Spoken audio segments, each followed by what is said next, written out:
Assalomu alaykum. İşleri ham xudo xolasa boshlayapmiz. Turba kolonnalarimiz bor 4 metr. Kolonna apalavka 3 metr. Ustiga tushadigan 1 metrlisidan bor. Taxlab o'rab qo'yganmiz.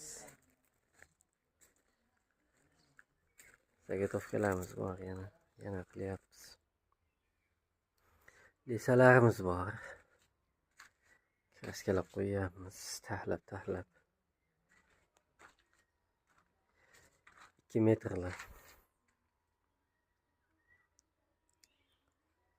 Kimga xizmatlarimiz kerak bo'lsa, aloqaga chiqaverasizlar. Katyollarim bor. Katyol hali bitgani yo'q, endi bitadi xudo xolasa. Stoykalarimiz bor. Mexanizmlar.